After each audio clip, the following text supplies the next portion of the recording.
Good morning. If we can please ask everyone to come into the room and sit down.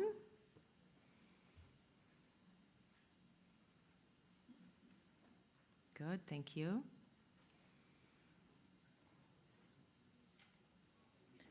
So this is a very special Eminent Speakers Forum. It will be about safeguarding Asia's food and water resilience. It's part of the Food System Transformation Forum. And I would like to invite now our Vice President for Sectors and Themes, Fatima Yasmin, to introduce our very special eminent guest today.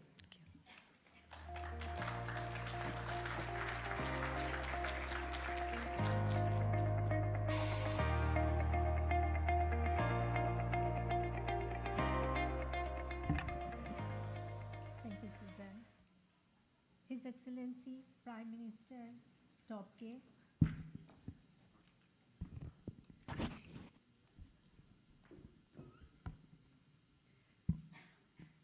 His Excellency Prime Minister Tobgay, distinguished delegates, colleagues, and friends, a very good morning to all.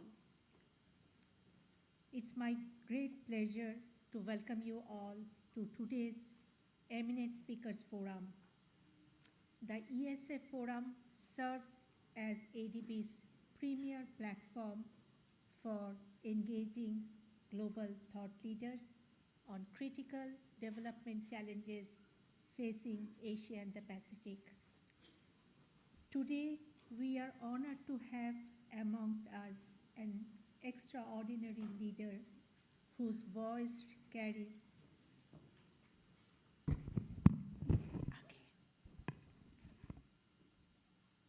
I repeat, today we are honored to have amongst us an extraordinary leader whose voice carries moral clarity, global credibility, and profound relevance to the climate challenges facing Asia and the Pacific. It is my privilege to introduce His Excellency Dasho Tshering Tobgay, the Prime Minister of Bhutan.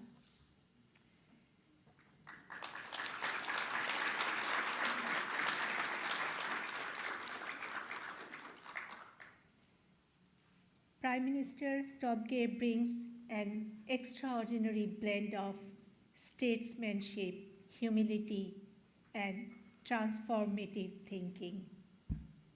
As some of you may know, he played a pivotal role in Bhutan's transition to parliamentary democracy. Following a distinguished career in the civil service, he founded the People's Democratic Party, served as Bhutan's first opposition leader from 2008 to 2012, and later became Prime Minister from 2013 to 2018. His return to office 6 years later in 2024 reflects the trust and confidence of the Bhutanese people in his leadership, vision, and integrity. Internationally, Prime Minister Tobgay is recognized as one of the most compelling voices on sustainable development, climate justice, and human well-being. During his first tenure as Prime Minister, Bhutan received the Champions of the Earth Award, the highest environmental award of the United Nations Environmental Program. His articulation of Bhutan's development philosophy, grounded in gross national happiness, and showed the world that progress can be both modern and deeply human, balancing economic opportunity with environmental stewardship, cultural continuity, and social equity. Under his leadership, Bhutan has reinforced the commitment to remain carbon negative, protect its forests and watersheds, strengthen climate resilience, and support inclusive rural prosperity. His advocacy on Himalayan water towers, glacier retreat, and the existential vulnerabilities of small mountain nations has resonated across global platforms, from his widely acclaimed TED Talk to forums shaping climate policy and finance. As ADB embarks on its $40 billion food systems transformation agenda, Bhutan's experience offers insight that are not only inspirational but also operational, as exemplified by its constitutional mandate of a minimum 60% forest cover, which is contributed to its climate resilient development model and a carbon negative status. Today's dialogue is an opportunity to learn from a nation that has safeguarded its natural capital while nurturing a resilient, values-driven society. Please join me in welcoming Prime Minister of Bhutan, His Excellency Dasho Tshering Tobgay.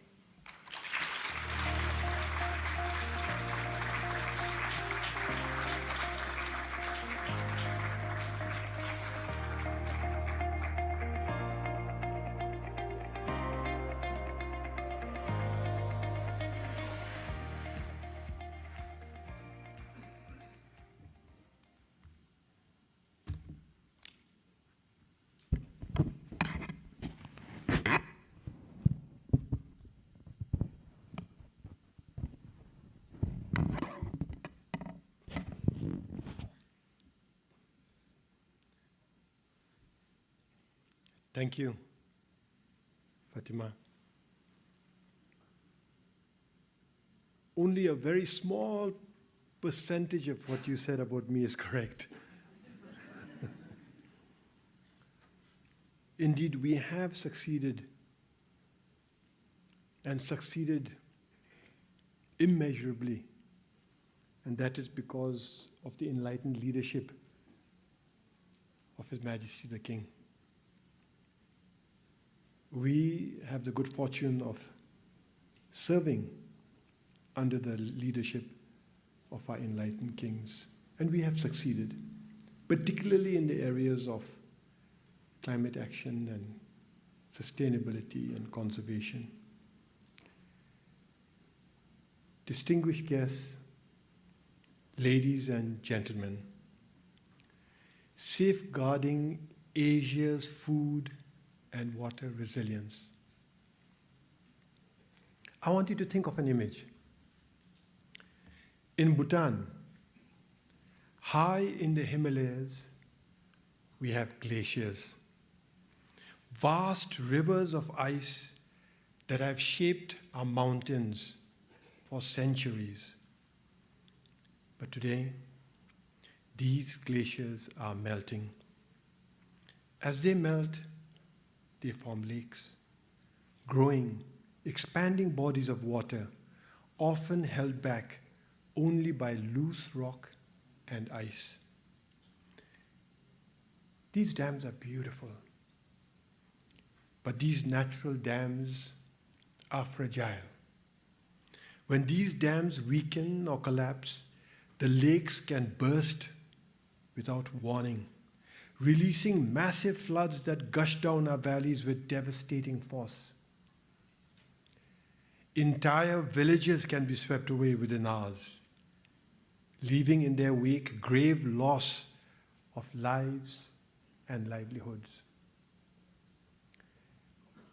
And as temperatures rise, these lakes are growing faster and becoming more dangerous. But what happens in our mountains does not stay in Bhutan.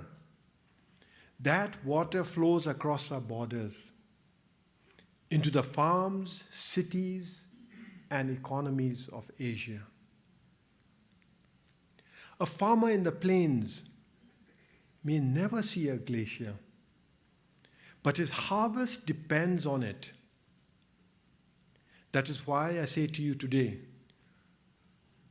water security is food security.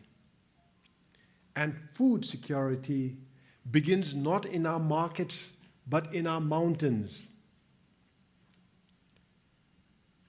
We often talk about food systems in terms of supply chains, markets, and infrastructure. But the truth is deeper. Food begins where water begins. In Asia, that means the Himalayas, the water towers of our continent. From these mountains flow rivers like the Brahmaputra, the Ganges, the Mekong, the Indus, and the Yangtze. These mighty rivers are the lifelines that sustain nearly 2 billion people. If these headwaters are unstable, everything downstream becomes uncertain. Crops fail, markets destabilize, and livelihoods erode. And when livelihoods erode, societies suffer. So this is not just an environmental issue. It is an economic issue. It is a security issue. It is a human security issue. In Bhutan, we live this reality every day. Yes, we are a small country, but we are a critical headwater nation. We monitor glacial lakes at risk of catastrophic floods. We invest in early warning systems to protect lives. We strengthen our vulnerable valleys. But let me be clear. This is not just about preventing disasters. This is about preserving something far more fundamental. It is about preserving predictability. When water becomes unpredictable, farming becomes a gamble. And when farming becomes a gamble, food systems begin to collapse. So we have learned a very simple truth. Resilience must be built from the mountains to the markets, not in silos, not sector by sector, and definitely not just in markets, but across entire landscapes. After all, glaciers feed rivers. Rivers sustain irrigation. Irrigation nourishes crops. Crops feed families, and families sustain communities and economies. Break one link in this chain, and the entire system weakens. That is why Bhutan has adopted an integrated landscape-based approach to development and environmental protection. And at the heart of this approach lies one fundamental priority: the protection of our forests. Because forests are not just scenery. They're beautiful, but they're not just scenery. They regulate water flows. They stabilize fragile mountain soils. They prevent floods. And they sustain agriculture. In other words, protecting forests means protecting the entire value chain. Today, over 70% of Bhutan remains under forest cover. Our constitution mandates that at least 60% of our land must be under forest cover for all time. We are a biodiversity hotspot and we are a carbon negative country, sequestering 5 times more carbon dioxide equivalent than we emit. This is not by accident, but by design.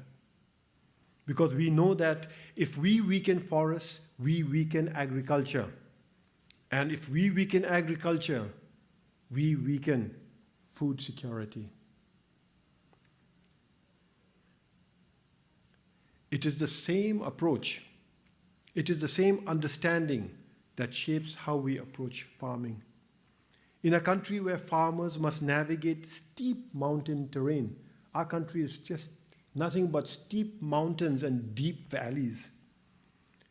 Our farmers navigate them.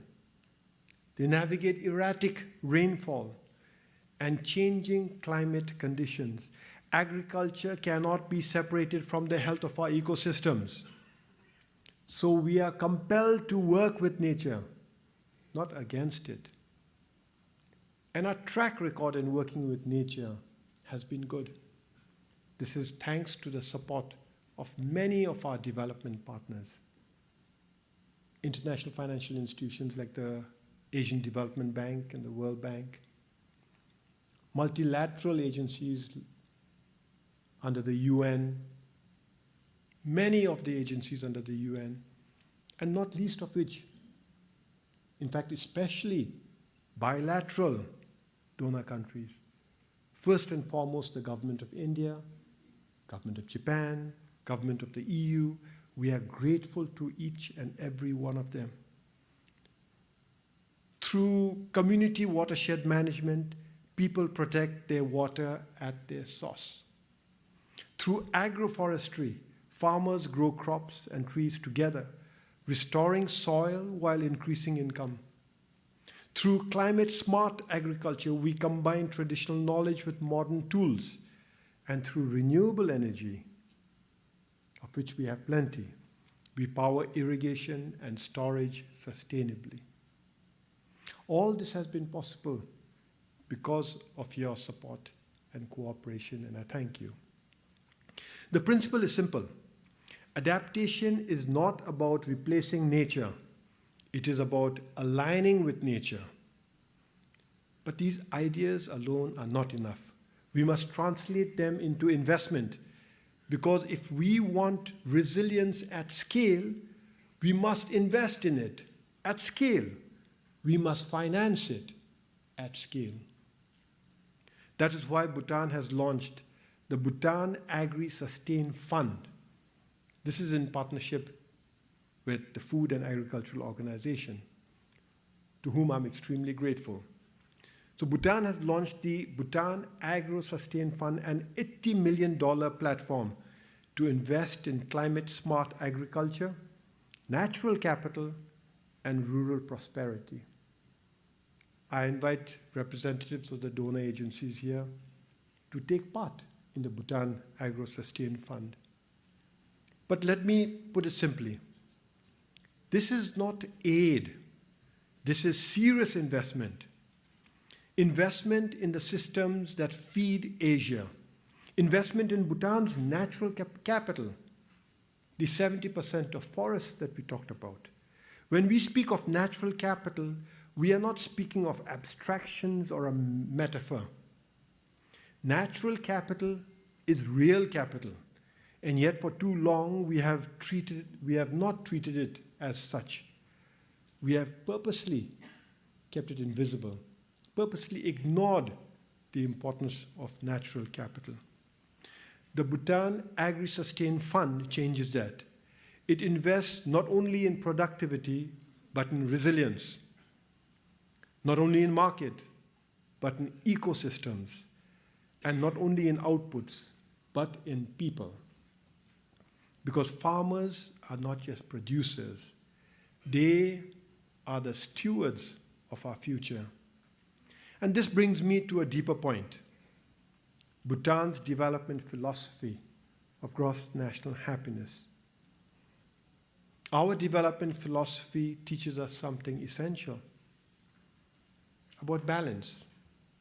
Development is not a race for output. It is a search for balance. This is why His Majesty the King, our fourth king, commanded as early as 1970s that for Bhutan, gross national happiness is more important than gross national product. It is a search for balance, a balance between people and nature, a balance between growth and sustainability, a balance between present needs and future generations. This balance is what makes society resilient. because resilience is not built by infrastructure alone. Resilience is built on trust, on community, and resilience requires stewardship. Ultimately, resilience depends on partnerships and collaborations across communities, across sectors, and across borders. Because no country can do this alone. Rivers do not stop at borders, and climate shocks do not recognize separate communities or individual countries. A glacial melt in one country can disrupt agriculture in another. A flood upstream can devastate communities downstream, and if the risks are shared, the responsibility must also be shared. This is where regional cooperation becomes critical. We must share data across river basins. We must coordinate upstream and downstream policies. We must invest together in natural infrastructure, and we must build financing pipelines that value nature. Bhutan stands ready to cooperate. Bhutan stands ready to partner, not just as a small country, but as a committed one. And if we succeed in this collaboration, if all of us partner and succeed in this collaboration and partnership, what should success look like? Success would mean moving beyond fragmented approaches towards managing agriculture, water, energy, and biodiversity as interconnected systems, not isolated sectors. Success would mean directing investments not only into roads and dams, but equally into forests, watersheds, and natural systems that sustain them. Success would mean ensuring that farmers have reliable access to water, stable and resilient livelihoods, and a meaningful voice in shaping the solutions that affect them. And success would mean recognizing mountain communities not as peripheral or remote, but as central to Asia's ecological security, food systems, and a shared future. Excellencies, my dear friends, let me leave you with a final thought. If we protect the headwaters, we protect the future of Asia. If we fail, no downstream system can compensate for our failure. No dam can replace a disappearing glacier. No market can function without water. The choice is simple, and the time is now. From glacier to farm, from mountain to delta, from nature to nourishment, from ridges to reefs. This is not a metaphor. It is an entire system. It is a responsibility. It is our shared future. So let us act together. Let us invest in nature as infrastructure. Let us empower farmers as our stewards for the future. And let us build resilience where it truly begins, in the mountains, in the glaciers. Because what we protect today will determine what we can feed tomorrow. Thank you for your kind attention. Dasho Tshering.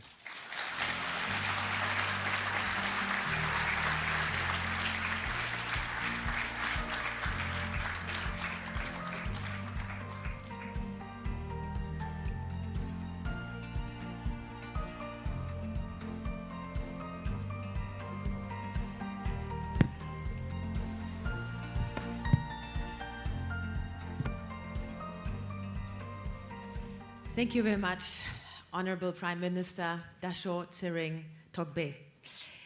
This was very inspiring, talking about the future. So what we'll do now is we have a dialogue, and then we'll open for questions. So please use your app that you have, where you can type in your questions. You may also ask questions in the room, and for the online audience, please drop them in the Zoom chat. It's a great honor to have you here as a leader. You have written a book recently, The Enlightened Leadership. I think it's for all of us to read. Maybe to start, What do you think, from your leader's perspective, should development banks stop doing and start doing to really support food system transformation? Delighted to be here. Thank you very much. The term enlightened leadership is not about us and definitely not about me. It's about our kings. They have exercised enlightened leadership to keep Bhutan, to get Bhutan to where we are, and hence enlightened leadership. What should banks do? Obviously, you must invest in the vulnerable. It's unacceptable that today, when the world supposedly has so many resources, so much resources, finance, technological, wisdom, we still have so many people in abject poverty. Banks must get to the root of it and really invest in areas that will eradicate poverty. This theme is very important. The conference here is very important because agriculture is one of the quickest ways to alleviate poverty. Most of the smallest farmers are constrained. Lack of technology, lack of capital, lack of markets, lack of water, and they cannot grow out of poverty. And this is where banks can play a very important role. But like I mentioned in my address, this all begins with climate action. Melting glaciers, glacial lake outburst floods, unsustainable water, indiscriminate deforestation, they affect entire countries, but they affect the poorest first and foremost. And this is why I do believe that banks need to do more to make the mountain systems, the glaciers, a lot more stable and resilient. And for that, you need to invest in climate action. Mm-hmm. Thank you. So you're talking a lot about integrated approaches, right? Bringing nature, agriculture, poverty together. What do you think is required to really deliver these projects? Leadership. You need leadership to really take full responsibility, to alleviate poverty and then to instill resilience and to ensure that, to recognize the integrated nature of the entire system and then to invest in that system. Leadership is required. And leadership that is not going to bear immediate dividends. Most of us so-called leaders, we are interested in immediate returns. But leadership really that's going to invest in integrated systems for future prosperity. And this is why the youth are so important. Thank you. So you speak about the importance of long-term leadership. What does it mean for development bank like ours? How can we support leaders better to think long-term? Let me give you an example. Our king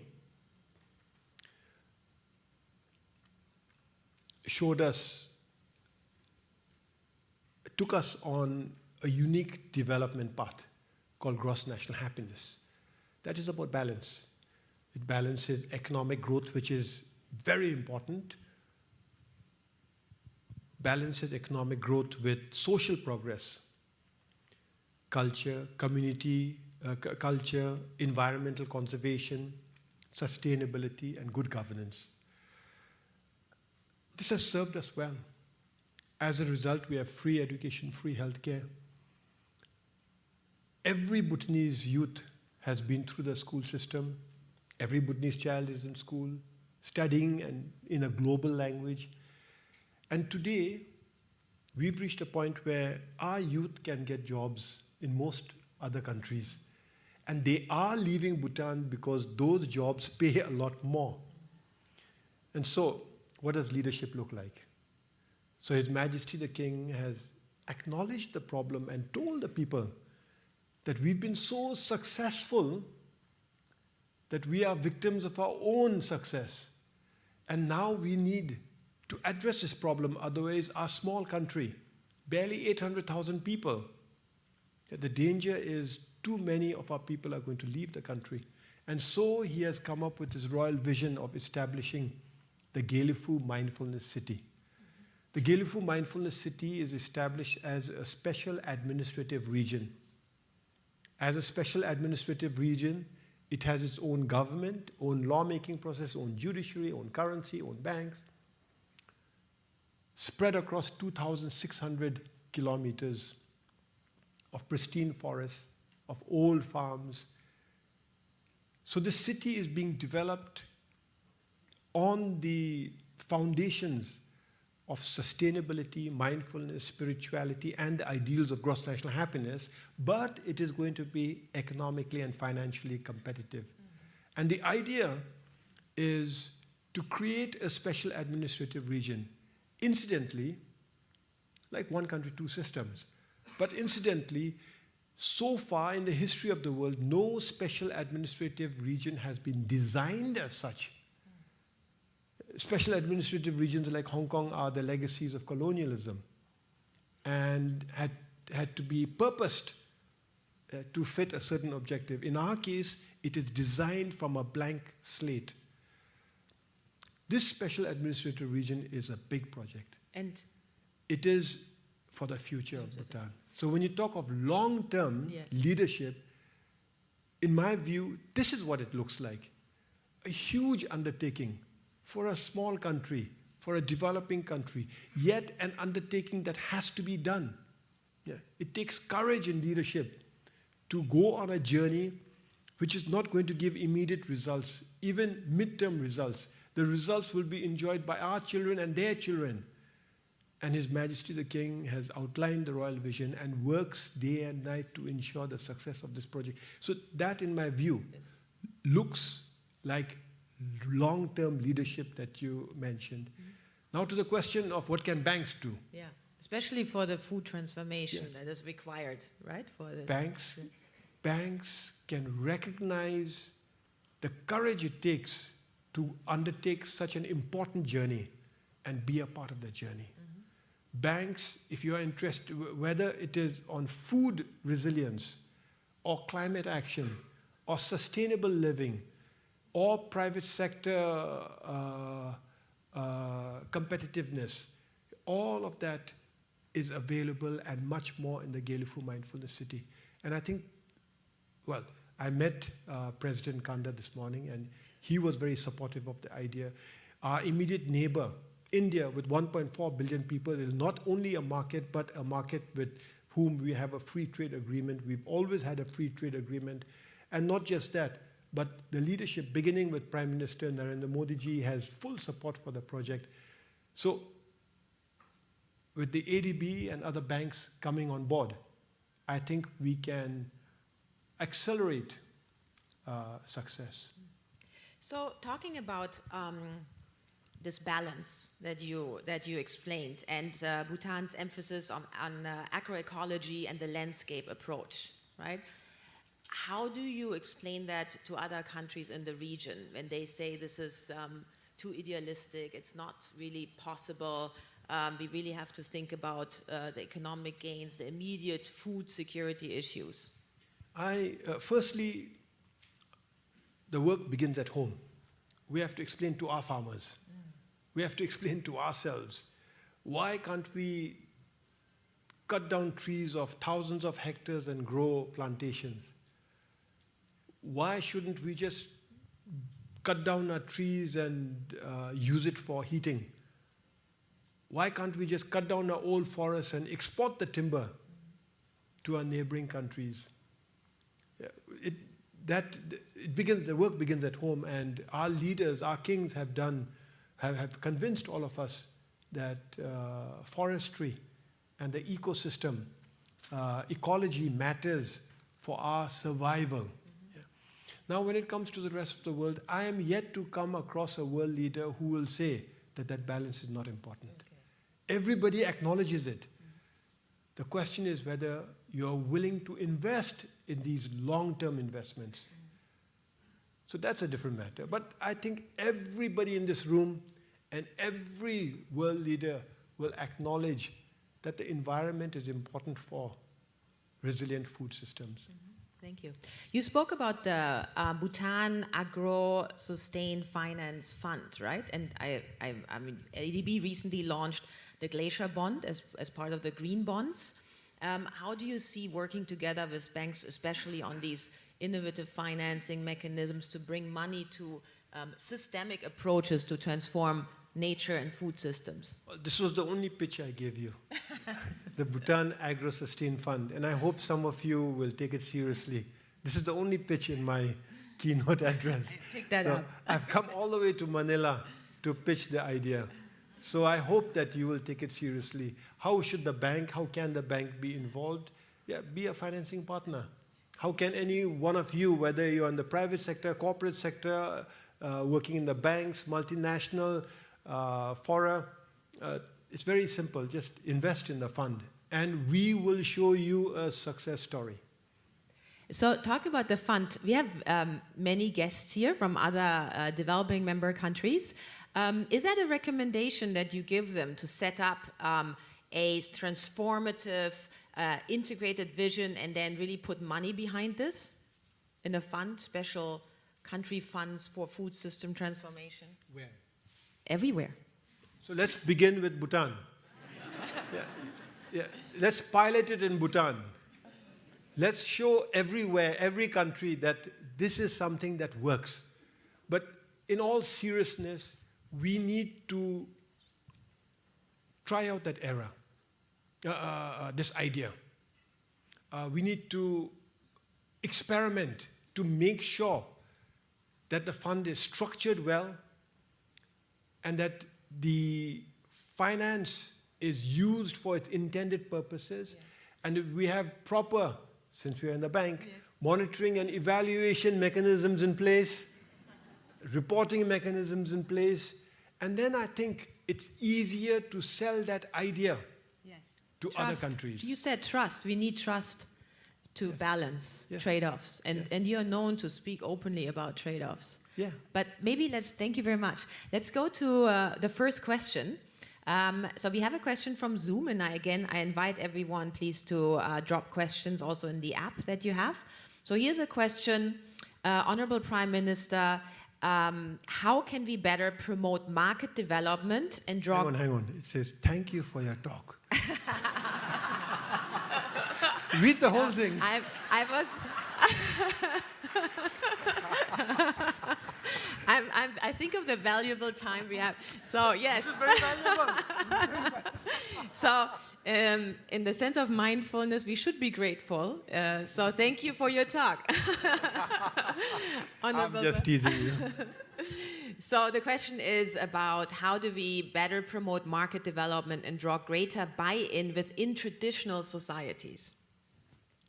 One thing, as we become more global, as international markets become more integrated, the discerning consumer looks for niche products. Yeah. They look for products with a story. They look for products with character. And that's where traditional societies come in.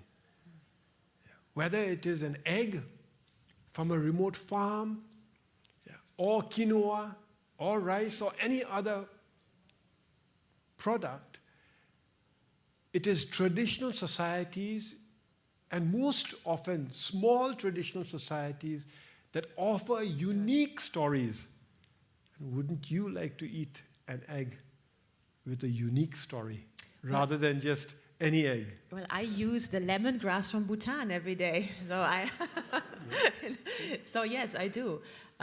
So the unique stories, how do you explain that to your traditional communities, that their story matters?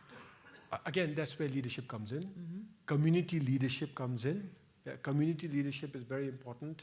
I just met the FAO DG, and he has launched the World Food Forum national chapters, and this is spearheaded by youth in Bhutan, we launched our national chapter, and I do believe CSOs, in this case, this is a community-based organization, CSOs and CBOs play a very important role in explaining to the farmer why they should work even harder to maintain the traditional integrity of their product and to produce more, because they are the ones who can be a go-between between the markets and between the farmers, and they can explain to the farmers. So the youth organizations in the... And not just youth, this is just an example. Okay. But it is ultimately leadership at the community level who can explain to the farmers. You don't need to explain to the farmers. Just pay them what they are worth. If you pay them for it, you don't need to explain anything. They will work hard. Good. Thank you. So we have another question. Very insightful speech. Prime Minister Tobgay. Can you provide guidance? How can financing agencies restructure incentives so that protecting intact ecosystems rather than restoring damaged ones becomes the more attractive investment pathway? This is really a golden, this is the question. So this question is coming in on Zoom. It's coming in on Zoom. Oh. So I wish I could meet this person. You yeah, see, that's it. Maybe next time, please also add who you are when you ask the question, so that we have more background and also your story of your question. well, whoever asks this question, please give me your name and where you are writing from and what you do, because this is one of the biggest problems in the world today. The incentive structure is corrupt. Bhutan, we have 70% of our country is under forest cover. And we've made, this is a deliberate choice. And that 70% of the forest cover is pristine forest. It's not new forest. It's not that we had cut our forest at one time, grew plantations, and now we have trees. No. And the 70% of the forest cover is not meant for sustainable timber business. This is old, ancient forest that we have protected. We don't get rewarded for this. But guess what? If we were to cut the trees, cut the forest, and plant some commercial trees, we would get rewarded for it. The incentive scheme is perverse. You are rewarded for bad behavior, not for good behavior. If you stay poor, you are rewarded by donor countries, development partners. The moment you use the development assistance well and you progress a little bit, but you're still vulnerable, you are left in the wild. The whole incentive system is perverse. And we're grateful that the Asian Development Bank is not like that. That's good to hear. So we are not like that, yeah? Our incentives... Yeah. And I can tell you that... Our incentives are right. I can tell you that because the Asian Development Bank has been a development partner for many decades. And Bhutan has a good environmental track record and a good social development track record. We have graduated from the least developed country category, yet the ADB understands that this is when we need development partnership even more. Until we become a high-income country, until we can stand firmly in our own feet, Asian Development Bank has recognized that good, hard work, honest work with the bank must be rewarded as we go into the future. Thank you very much. This means a lot to us to be a trusted partner for you. I wouldn't be here if you were not a trusted partner. Thank you. Thank you. So being a trusted partner and in a trusted partnership, and where you said we have worked together on this, on food system transformation, on protecting nature, what role do you think can Bhutan play then regionally to be a model for, thank you very much, to be a model for other countries? Like I mentioned in my speech, we can be a committed partner. But the last thing we would want to do is lecture to the world. Yeah. Yeah. So what we can do is share our stories. Our story is unique. And just like traditional societies, they will stand a chance with selling their produce in international markets with their stories. We hope that our story will also capture the imagination of other leaders and other communities so that they too do their part in protecting their natural capital and natural infrastructure. So how do we bring then more attention to the importance of stewardship for these public goods? Because Bhutan, you protect the public goods of the world, right? You speak about the water towers, the forest. How can we bring more attention to this? This is not just Bhutan's assets, but it's really a public good. One way is to take a long, hard look at GDP.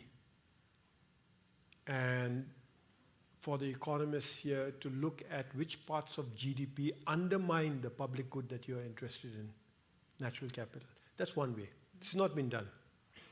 Another way which is being done and is to measure the natural assets. Yeah. So natural asset, see nature as natural capital and really measure it, value it, to see in actual dollar terms what is the value that that natural asset is contributing to the world and can continue to contribute in the future.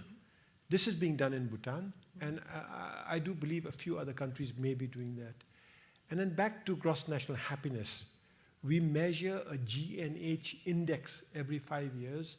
There too, we try to measure a bit of where we stand in terms of environmental conservation. So a few other leaders are interested in these areas.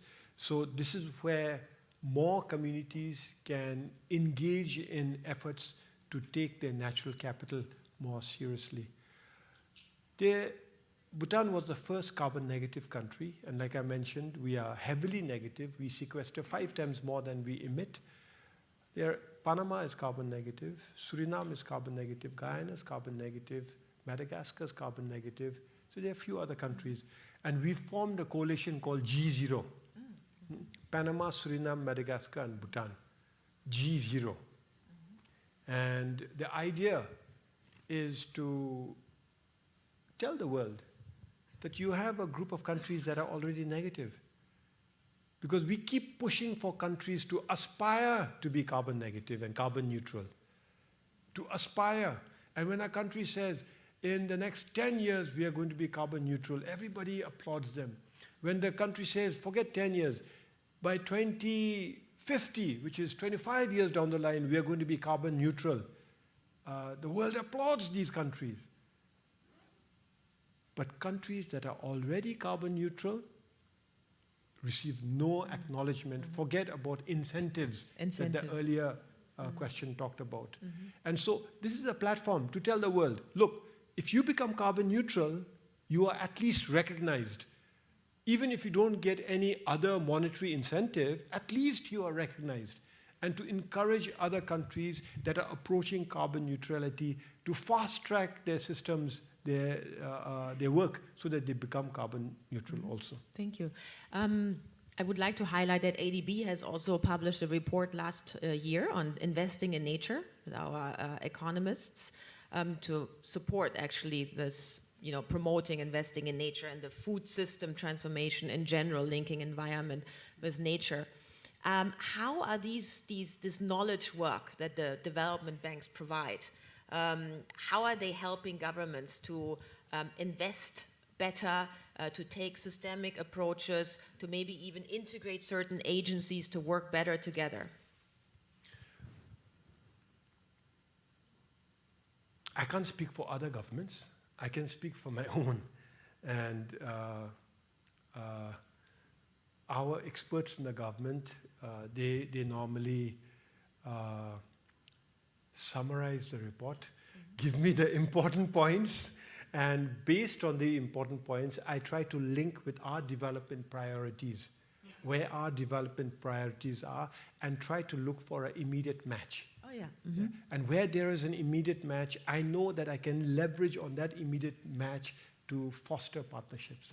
And I say that our experts in the civil service, they will percolate the report to its essence, because your reports are big and they're very intimidating. So, so number one is look for common focuses, yeah, and use that to leverage on a common agenda to enhance our partnership. Number one. Number two, look for the bank's priority areas that may not be reflected as priority areas in our own planning cycle, and see whether perhaps we may have missed something, yeah, and that it could be important. I mean, reassess our own planning framework to look at the bank's priorities. It may be of value, it may not be of value, but our job is to look at it. The third is look at what our big priorities are that are not caught in the bank's priority list. Yeah, and then to convince the bank that this may not be in your priority list.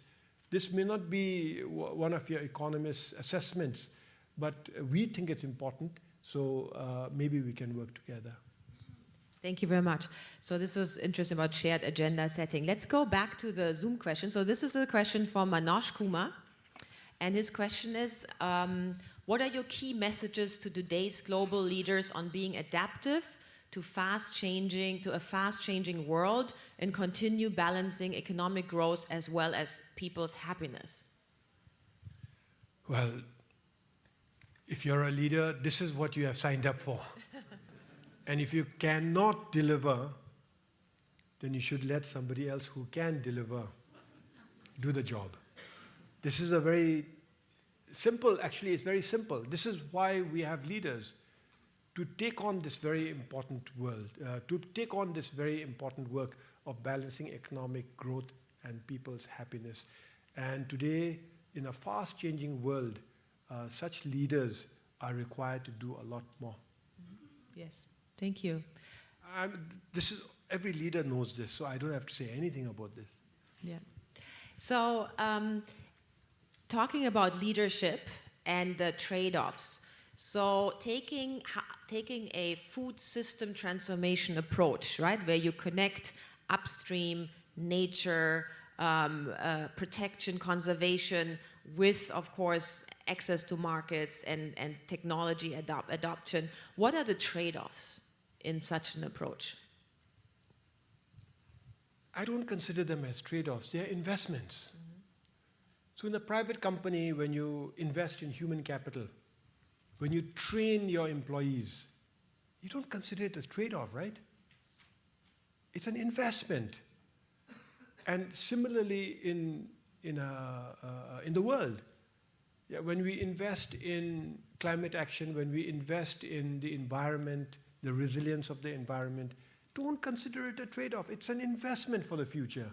And the moment you think of it as a trade-off, then you have a choice. And you take the easy way out all the time. It's a critical investment. Thank you very much. So it's not really a trade-off. We shouldn't speak about trade-off. We should talk about possibilities. Investment in an integrated system. Yeah. Yes. So the moment you say trade-off, then you no longer accept that it is a holistic package and that everything you must invest in all parts of that package. Thank you. So the next question is from Justin Galang, and she's asking, how important do you think youth participation in stewarding food systems, environment, and natural resources, how important is that? And how do you encourage youth in participating in policy and decision making? Well, youth are important because they are our future. If our youth do not take part in the food systems, we will not have food in our plates. And if the youth do not take part in the food systems now, in the future, who's going to drive the food systems?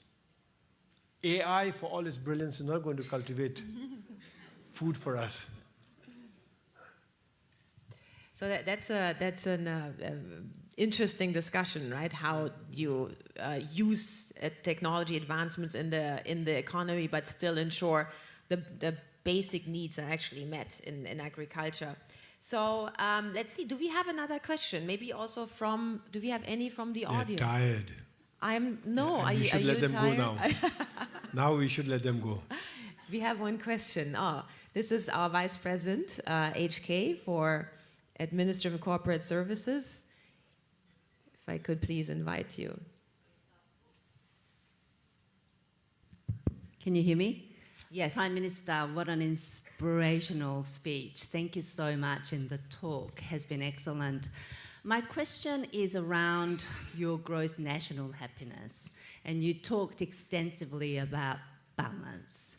But we also know that many developing countries believe that economic development is what will ultimately lift people from poverty and enhance their well-being. So I wanted to just ask you a little bit more about whether Bhutan's approach is quite different to this more traditional approach that we have around GDP being as good a proxy as anything else to achieve well-being of our citizens. Thank you, VP. If GDP enhances the well-being of people, it has done its job. It's done its job. Why GDP?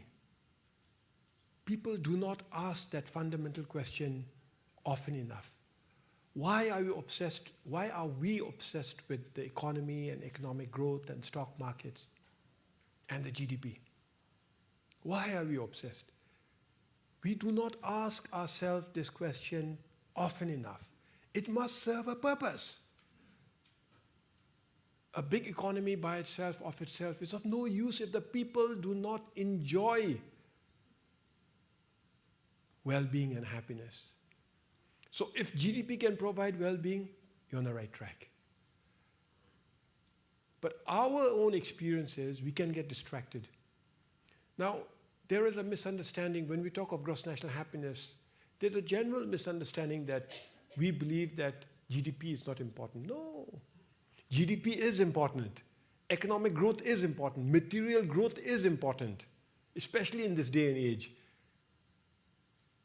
And therefore, economic growth must be pursued, but that must be balanced with other factors that provide well-being of our people, which is social progress, so health, education, welfare systems, etc., which is cultural preservation.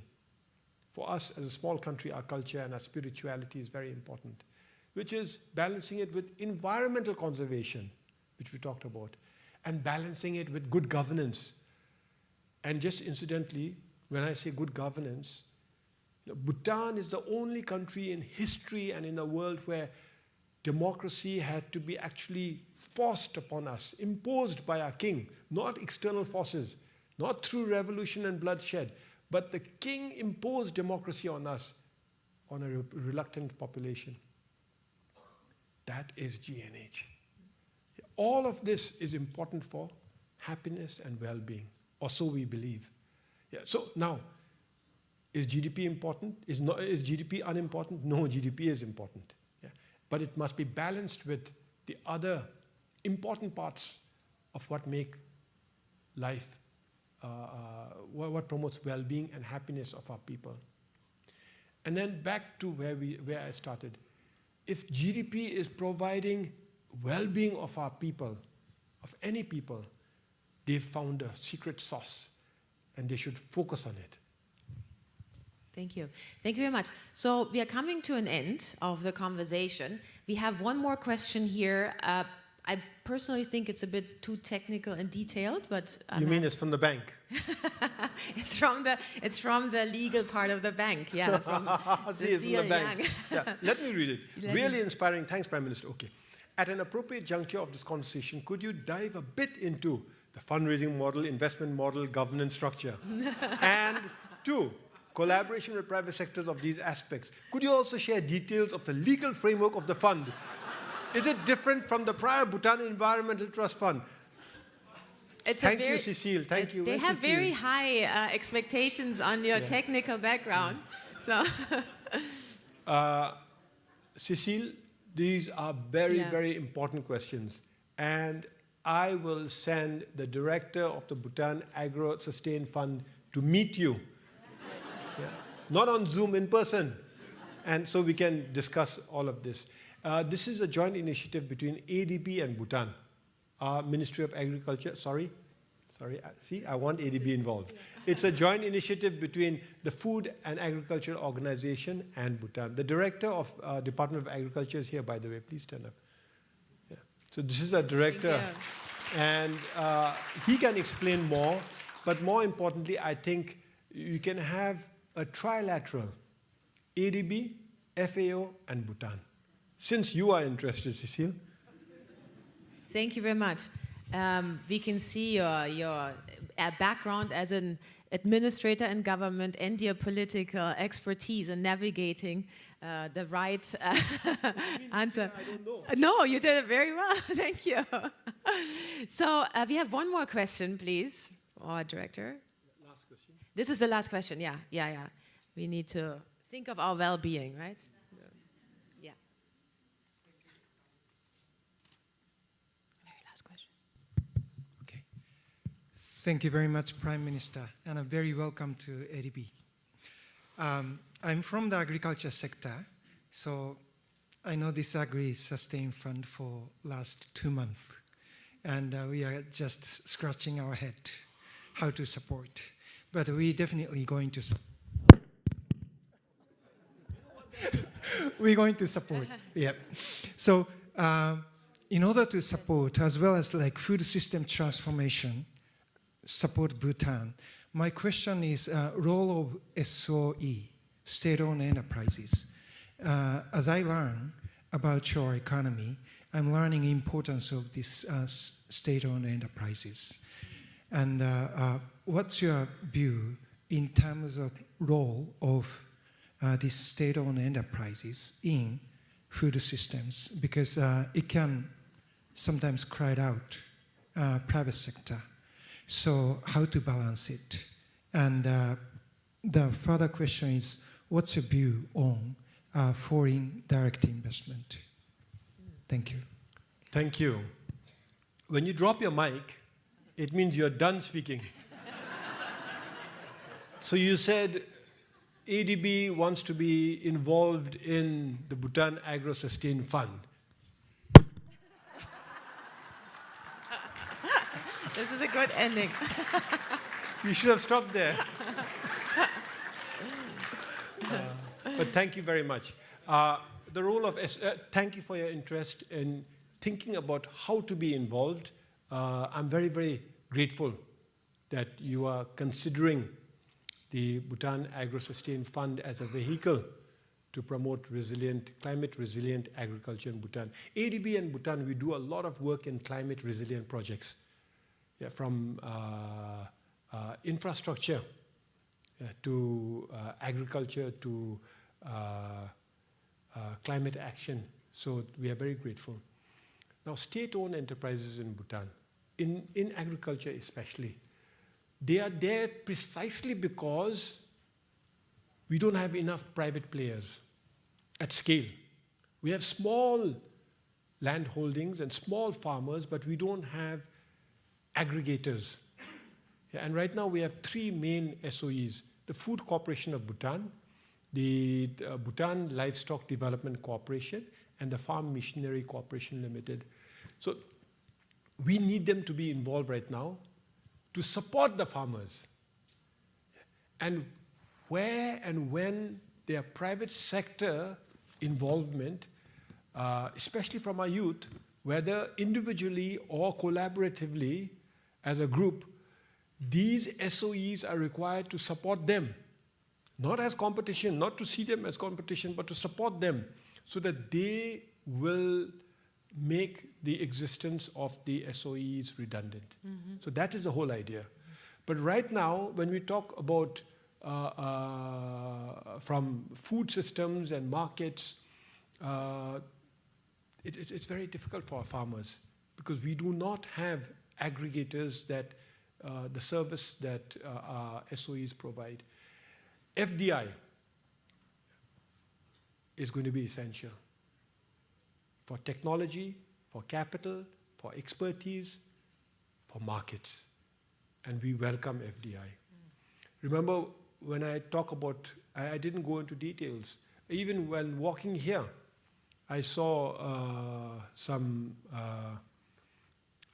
technologies on display, hydroponics and that use less and less water. Why? Because water is a critical issue. So we have a choice. We can learn to use less water, or we can protect the water that we have. Both. And obviously we can do both.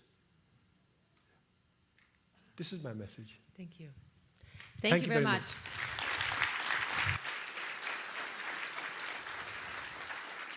Thank you. Thank you, Prime Minister. We learned a lot from you, how to balance, how to look at trade-offs, how to look at incentives, and how to use food system transformation as a way to bring different sectors together and to lead differently for the future generations. So we would like to invite now, please, our Vice President for Markets, Vice President Bhargav, to give final remarks and also hand over, I think, a plaque of recognition for you. I will leave the stage now. Okay, thank you. His Excellency Prime Minister Tobgay, distinguished guests, colleagues and friends. As we conclude this Eminent Speakers Forum, let me express our sincere appreciation to His Excellency Prime Minister Tobgay. Thank you for your speech, Prime Minister, and for sharing such thoughtful and inspiring reflections with us today. Bhutan's experience carries lessons far beyond its borders. Bhutan is one of the few carbon negative countries in the world, as Prime Minister explained, and I'm sure most of us knew, while maintaining more than 70% forest cover under its constitutional safeguard of at least 60%. But Bhutan's lessons go well beyond carbon. Guided by gross national happiness, it has shown that nature is not separate from development, but a key part of its foundation. Today's message is clear. Food security, water resilience, climate action, and nature protection cannot be treated separately. They're deeply connected, and that reality places food systems at a turning point. The next transformation must do more than raise outputs. It must protect ecosystems, secure water, reduce emissions, improve diets, and create livelihoods that are stronger, fairer, and more sustainable. That is where ADB must step forward. This is not just a subject for discussion, it is a call to lead. Our $40 billion commitment to food system transformation through 2030 reflects this shift in ambition. We are moving beyond isolated interventions towards a more connected approach across water, energy, ecosystems, logistics, finance, and nutrition. This includes low-carbon, water-smart rice systems, glacier-to-farms approaches, sources to sea river basin investments, mountains to delta frameworks, nutrition-focused investments, and digital and AI-enabled solutions that can strengthen resilience, improve productivity, and make investments viable. ADB is also well placed to connect public policy with private investments, Your Excellency, and to bring sovereign and non-sovereign operations together to help countries move from ideas to implementation. This is the real test before us. The transformation that we seek will depend on stronger alignment across governments, farmers, businesses, financial institutions, scientists, and development partners, so that shared ambition translates into practical action and lasting results. Prime Minister, Bhutan's leadership continues to inspire global conversations on sustainable development and climate action. We are grateful for your willingness to share Bhutan's experiences and perspectives with us today. On behalf of the Asian Development Bank, thank you once again for this enriching dialogue. We look forward to deepening our partnership with Bhutan and with all our partners in advancing a more resilient, nature-positive, and food-secure future for Asia and the Pacific. Allow me to close in the spirit of Bhutan, Kadin Chela Tashi Dilak.